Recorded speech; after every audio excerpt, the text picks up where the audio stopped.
আপনি কি জানেন এই কন্টেইনার জাহাজগুলো যদি না থাকতো আপনি যে মোবাইল ফোনটা ব্যবহার করেন এবং অন্যান্য যাবতীয় জিনিস কিনতে হতো এর থেকে কয়েক গুণ বেশি টাকা দিয়ে।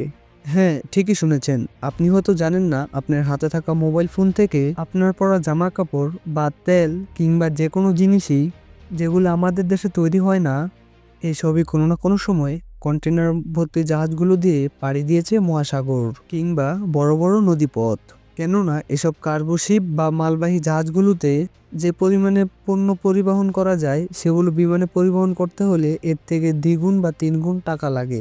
কিন্তু এ সকল কন্টেইনার জাহাজের মাধ্যমে খুবই অল্প খরচে লক্ষ লক্ষ টন সামগ্রী এক দেশ থেকে আরেক দেশে কার্গো করা যায়।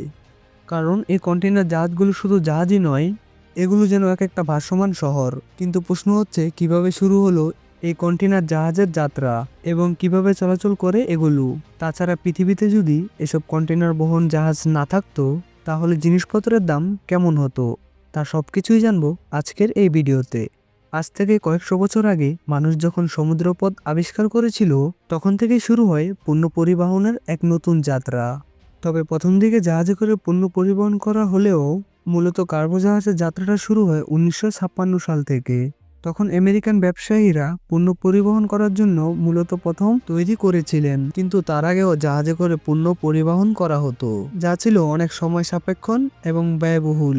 কিন্তু কন্টেইনার কার্গো জাহাজের জন্য এই পরিবহন কমে দাঁড়ায় প্রায় 90%। আর এটাই বদলে দেয় বিশ্বের গোটা বাণিজ্যিক ব্যবস্থা। এরপর থেকে বিশাল বিশাল আকারের কন্টেইনার শিপ তৈরি করা হয় এবং বিশ্বের সব বড় বড় কোম্পানি কন্টেইনার জাহাজ তৈরি করা শুরু করে দেয়। তারপর এই কার্গো জাহাজেই সারা বিশ্বের 90% পণ্য পরিবহন করা হয়।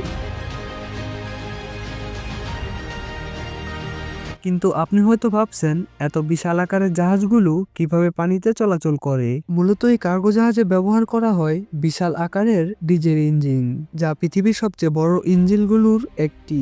এই ইঞ্জিনগুলো প্রতি মিনিটে 20 থেকে 100 বার ঘোরে, যা জাহাজটিকে টেনে নিয়ে যায় ঘন্টায় 30 থেকে 35 কিলোমিটার গতিতে। কিন্তু এগুলো চলে হেভি ফুয়েল অয়েলে। তবে শুধু ইঞ্জিনই নয়, এই জাহাজগুলো চালানোর জন্য প্রয়োজন নেভিগেশন সিস্টেম, জিপিএস এবং অত্যন্ত দক্ষ ক্রু সদস্য।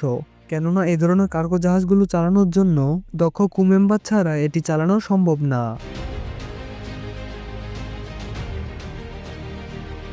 এখন আপনাদের মনে প্রশ্ন জাগতে পারে, পৃথিবীর সবচেয়ে বড় কার্গো জাহাজ তাহলে কোনটি? বর্তমানে পৃথিবীর সবচেয়ে বড় কার্গো জাহাজের নাম এমএসসি ইরিনা, যা 2023 সালে নির্মিত একটি দানবীয় জাহাজ, যা কিনা বিশ্বের বৃহত্তম জাহাজ হিসেবে স্বীকৃতি পেয়েছে।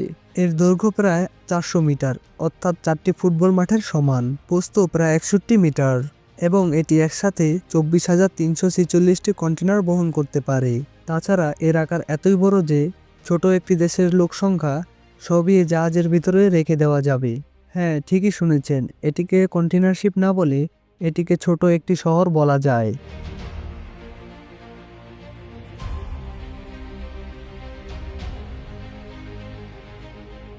বর্তমান সারা বিশ্বের 53,000 বাণিজ্যিক জাহাজগুলোর মধ্যে কন্টেইনার কার্গো জাহাজ রয়েছে প্রায় 5,500টিরও বেশি।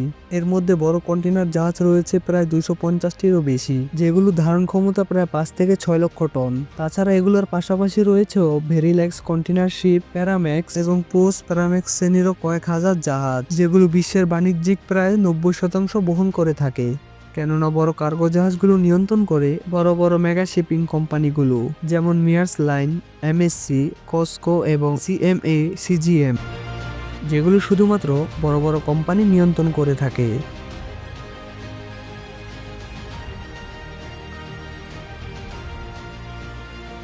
এখন হয়তো আপনারা ভাবতে পারেন এসব কার্গো জাহাজের আয়তন কত এবং এর গভীরতা কত। সাধারণত কার্গো জাহাজের আয়তন বলতে বোঝায় এর দৈর্ঘ্যপ্রস্থ আর খালি অবস্থা জাহাজটা পানিতে কতটা ডুবে থাকে। বিশ্বের সবচেয়ে বড় কার্গো জাহাজগুলোর দৈর্ঘ্য 395 থেকে 400 কিলোমিটার, যা প্রায় মাউন্ট এভারেস্টের উচ্চতার অর্ধেকের সমান, এবং প্রস্থ হয় 59 থেকে 61 মিটার।